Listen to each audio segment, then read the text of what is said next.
Soyez les bienvenus dans l'édition de la nuit sur CNews. La crise diplomatique entre Londres et Moscou s'enlise. 23 diplomates britanniques vont être expulsés dans les prochains jours. Les activités du British Council vont également être fermées à Moscou. À l'origine de cette crise, un ex-espion russe empoisonné au Royaume-Uni. Il est toujours entre la vie et la mort. Plus de détails avec Osva Munal. Œil pour œil et dent pour dent entre Russes et Britanniques. L'affaire Skripal n'a pas fini d'empoisonner leurs relations. Dernier exemple aujourd'hui, l'expulsion par Moscou de 23 diplomates britanniques en réponse à une mesure similaire de Londres et la fermeture du British Council en Russie, un organisme dédié aux relations culturelles.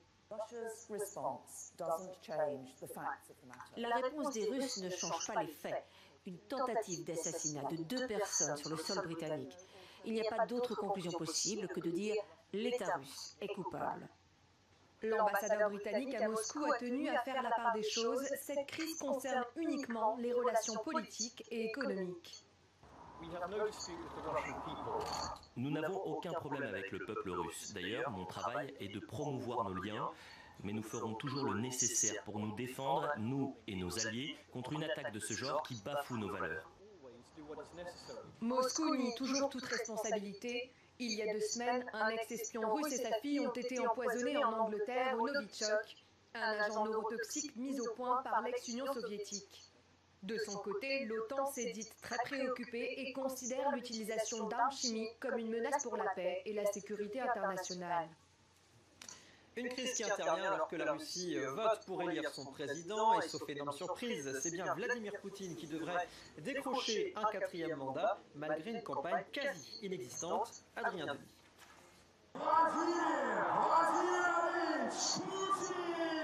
Stade Loujniki à Moscou.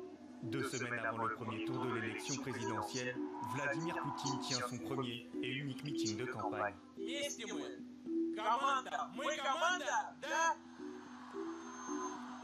100 000 personnes rassemblées pour un discours de 3 minutes montre en main. Quelques mots très vagues sur la lutte contre la pauvreté ou le système de santé. Vladimir Poutine n'en dira pas plus sur son programme.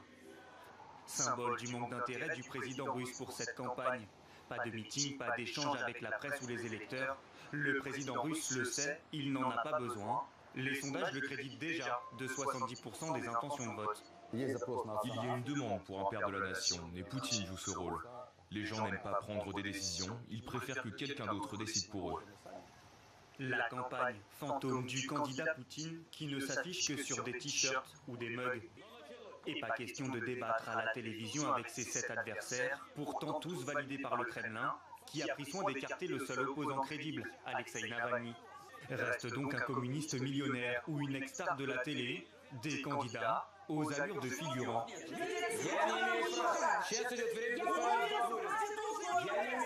Aucun d'entre eux ne dépasse les 8% dans les sondages. Vladimir Poutine est donc en passe d'être réélu pour un mandat de 6 ans. Le dernier, pas si sûr, car s'il n'a pas l'intention de changer la constitution qui lui interdit de briguer 3 mandats successifs, Vladimir Poutine connaît la parade, placer un homme à la tête du pays et devenir son Premier ministre, une tactique politique qui a déjà fait ses preuves en 2008. La Russie est l'invité d'honneur en France au Salon du Livre à Paris. 38 auteurs russes y ont été conviés. Emmanuel Macron devait s'y rendre. Il a finalement décidé de boycotter le pavillon russe. Et pourtant, tous les auteurs ne soutiennent pas forcément Vladimir Poutine, mais certains reconnaissent les actions du président russe, comme nous l'explique Anne Kolevi-Fokar. Même chez les intellectuels qui ne partagent pas du tout les idées ou la politique à certains égards de Vladimir Poutine, vous allez trouver des moments dans leur discours où beaucoup vont vous dire qu'il a quand même fait beaucoup. Il a quand même fait beaucoup et il a quand même fait beaucoup pour la fierté nationale. Dans le même temps, le président chinois Xi Jinping